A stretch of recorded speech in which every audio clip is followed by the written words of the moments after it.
Phil Lindeman in the studio today, and I'm talking with folks running for school board, and I'm with current sitting president, Kate Hudnut. Kate, thanks for making time to come in. My pleasure. Thanks, Phil. I appreciate you taking the time. Of course, and it's great to have you in here, talking with lots of people. We got a packed field, 9 candidates running, including you and 2 other incumbents. But first, wanted to know a little bit about your background. So tell me, you've been on the board now how long, and have you served before? Yeah, so I'm just wrapping up my first 4-year term. I came on the board in November of 2017, and no, that was my first my first term on the board. And your background here in the county, how long you been in Summit? Yeah, my husband and I moved here in 1994. I was kind of the typical young 20-year-old thinking she was going to come here for a month or two or maybe a ski season.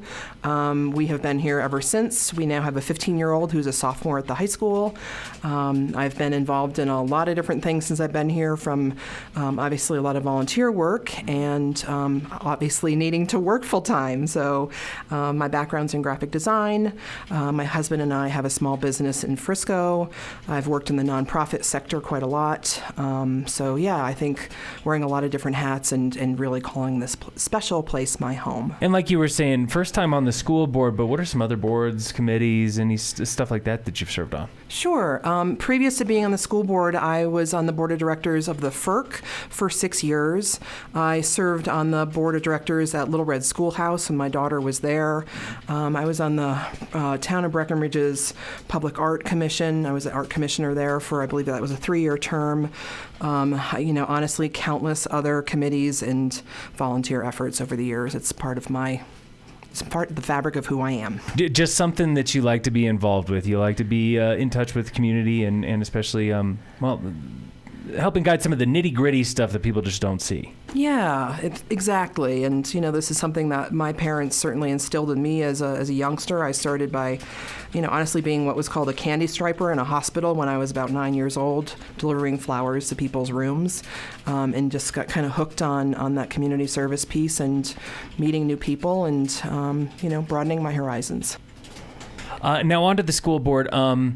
First of all, why are you running again? Obviously, there's been some turmoil, some drama, some back and forth, lots and lots of stuff happening with the school board. Why are you running for a second term? Because I know lots of people would say, I'm out. For 4 years, that was enough.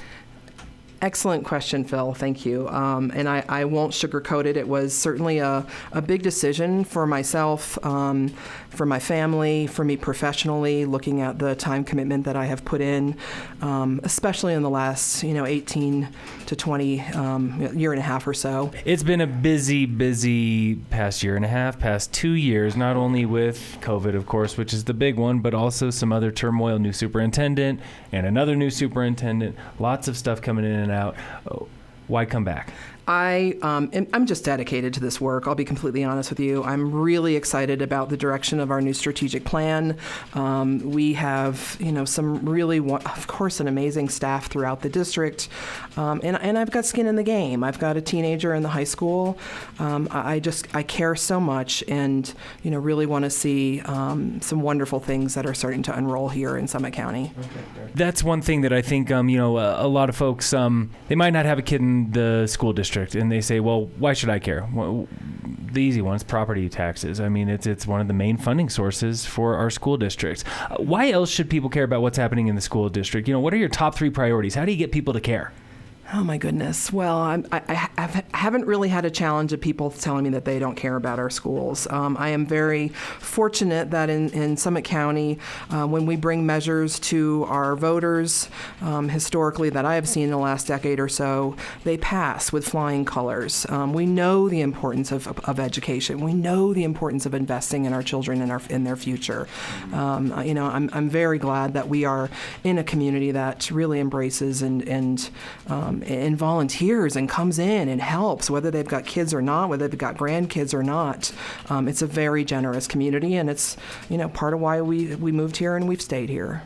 going deeper, your top 3 priorities if you stay on the board. What are some of those big priority things for the district? Yeah, I will start with relationships first. I actually stole this phrase from our Snowy Peaks principal, Jim Smith.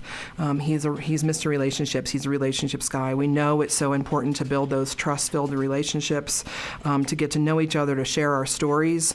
As we come out of, well, I'm not even going to say we're out of COVID, but as we continue through our journey with COVID, it's been really hard on all of our teachers, on all of our staff, all of our families. And how do we come back together and unite behind the important work we have of educating our children?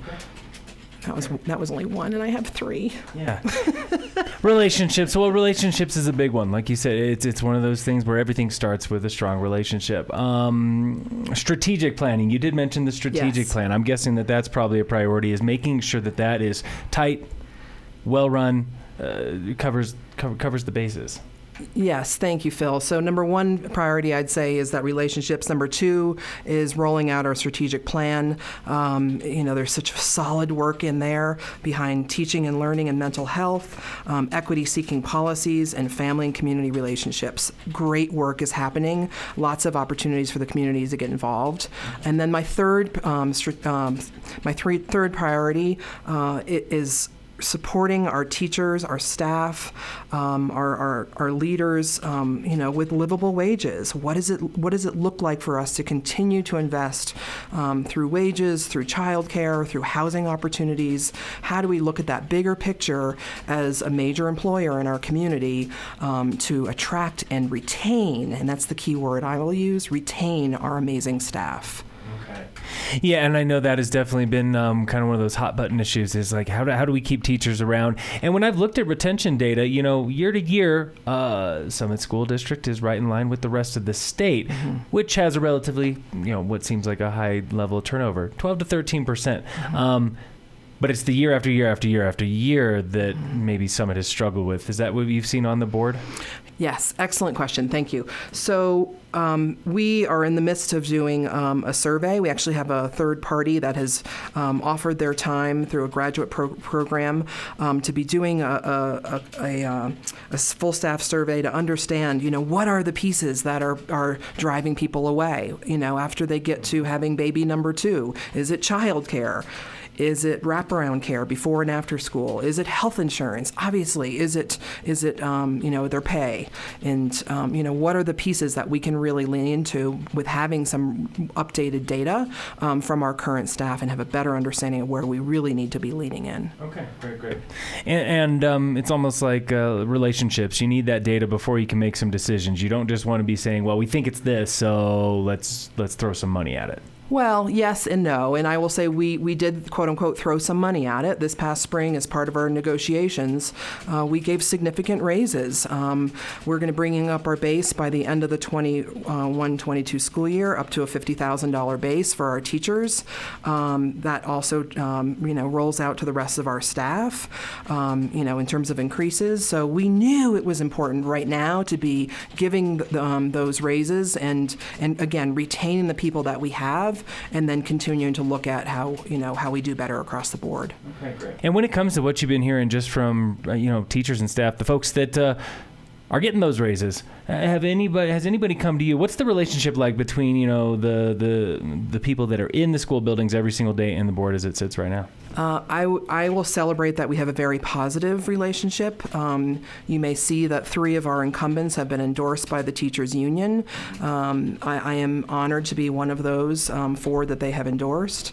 We had very amicable negotiations in the spring, and we're off to a wonderful start with our new chief HR person who's really been embraced by our staff and is doing some great work. So I think we're on great footing. Okay.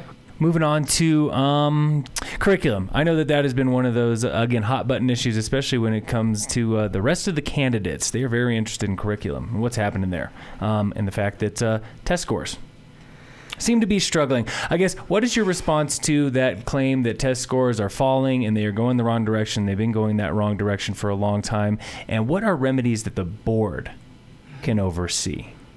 Thank you. So as we roll out our strategic plan, our first pillar is teaching and learning and mental health. We know that the mental health of our students has been challenged, of our whole district, of our whole community. We are looking constantly at the whole child. It's beyond reading, writing, and arithmetic. Absolutely, we have the fundamentals, and we're leaning into those conversations around test scores.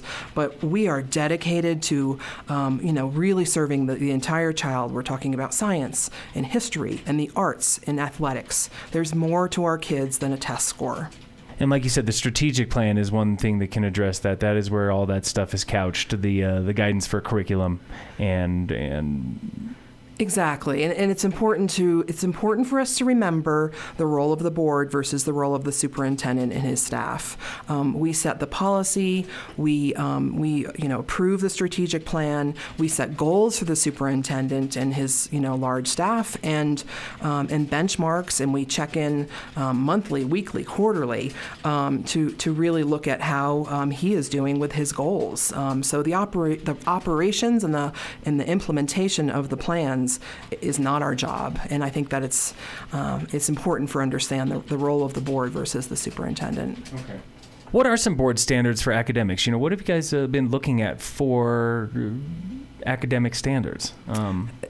It's an excellent question, and we, of course, have quite a bit of oversight by the state.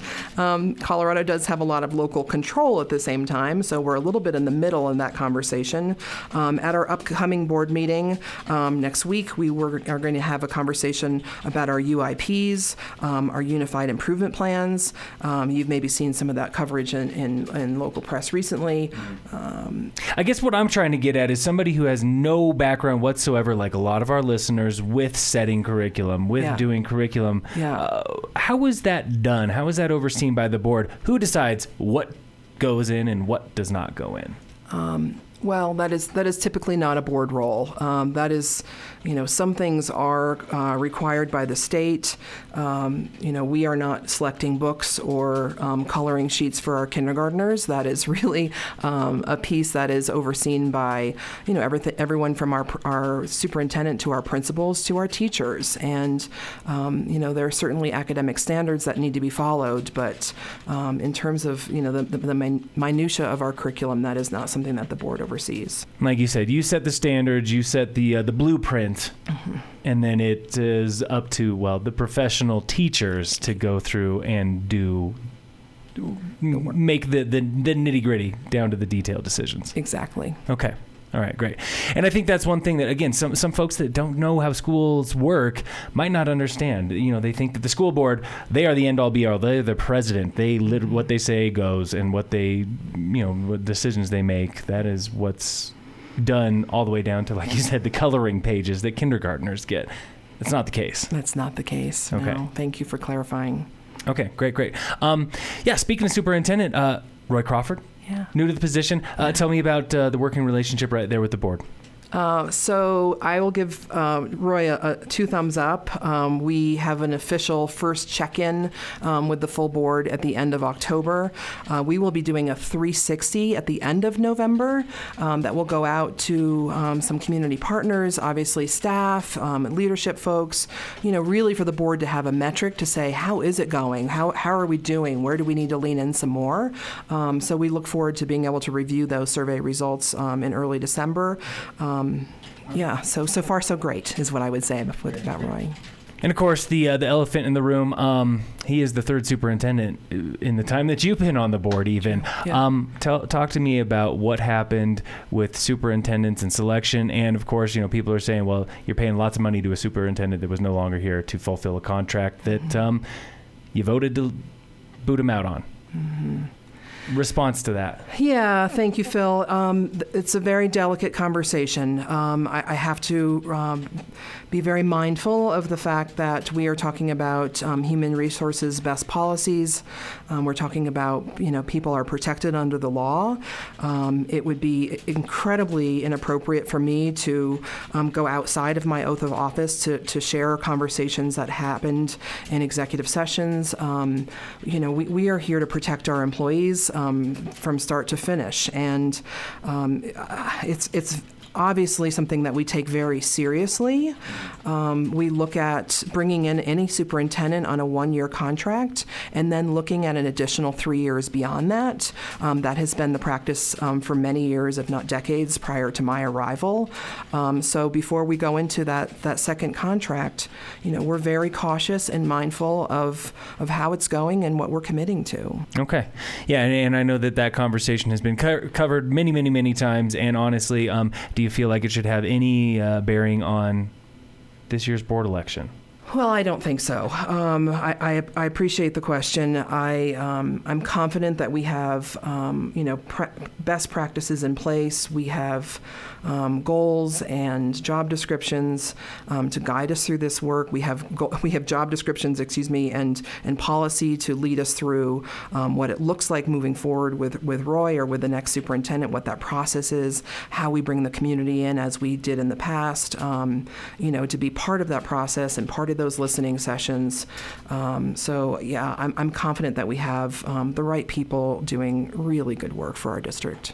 Yeah, and speaking of, that's one of those things that as I was looking a little bit more into educating myself on how a school district works and boards work, that there are groups of people that will help select, members of the public, teachers, principals, all that stuff that help kind of really guide a lot of the direction for, what happens at the district.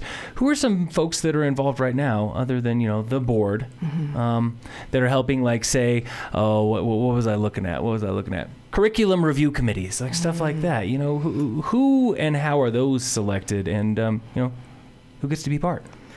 Excellent question. So there are a lot of opportunities to be involved in our schools. We have, as you maybe traditionally know about, the PTSAs and the PTOs in each one of our buildings. We also have something called the SAC, which is the School Accountability Committee, which each school has, essentially about a dozen people, and that is made up of parents and community members. They do as much as they can to have that be reflective of the student population, what those opportunities are and how we bring in translators and how we, really lean into being representative of our community through that piece. And then those school level accountability teams roll up to a district level accountability team called the DAC. They are the group that will be presenting this UIP, and I apologize for the alphabet soup, but at our upcoming meeting, they will be, bringing forward their recommendations of what we're doing in the schools. So there's a lot of opportunities for parent and community involvement, and those are just a few examples. How would you recommend somebody get involved? Reach out directly to their school? That's a wonderful place to start. Reach out to your teacher if you're a parent. Reach out to your principal if you're interested in a particular community school. Reach out to the central office. Reach out to any of the board members, and we can certainly share opportunities. Depending on your interest and your time commitment. There's really a lot of wonderful ways to get involved in our schools. Yeah, which again brings me back to the Board of Education. It seems like some folks they want to cut to the chase. They want to go straight to the board, like yourself. When it comes to, looking ahead at what you could be doing over the next 4 years, how do you hope to balance, what's been done with what's coming soon? Bring maybe a little bit of stability to the school district, after kind of a volatile year of COVID, changing admins, teacher retention, all that stuff. How do you feel like you personally can help bring some stability to the school board? Thank you. I will try to narrow that down to say, first of all, I'm running for the 2-year term. So there are three 4-year positions, and there's 1 2-year. I'm running for the 2-year term. I am running knowing that I bring the experience. I have an understanding of the policy, of the processes to get things done, how to organize and lead a meeting. I bring a great depth of community engagement, partnerships. I'm currently involved in looking at our land and our housing. I'm at the table for a lot of meetings throughout the community on, where we go next. How does that wrap into attracting and retaining our staff? And ultimately, what is it it that we need to be doing with our land that is best for our kids? Because we can get pulled in 100 directions on what to do with our land. We know it's a very hot topic, but we have to keep our kids first and foremost in that conversation. And that brings me to, final thoughts. Seemed like you wrapped it up pretty well right there, but any final thoughts, again, on the election, the board as it stands right now, the board that it could be, anything like that? Thank you. I will take an opportunity to say I'm excited and passionate and thrilled that there is this level of conversation around our board elections. I really encourage everyone to do their homework, get to know all 9 of the candidates, come to the forums, read the articles, listen to the radio, talk to your friends and neighbors, and make an informed vote. It's so important for the future of our district. We're doing some really wonderful things, and I look forward to being part of that team moving forward. Well, Kate, thanks again for making time to come in and, of course, talk a little bit. And we will be staying in touch as things get closer, less than a month away at this point. Awesome. Thank you, Phil. I appreciate it. Thank Great. you. Kate Hudnut here on Crystal 93.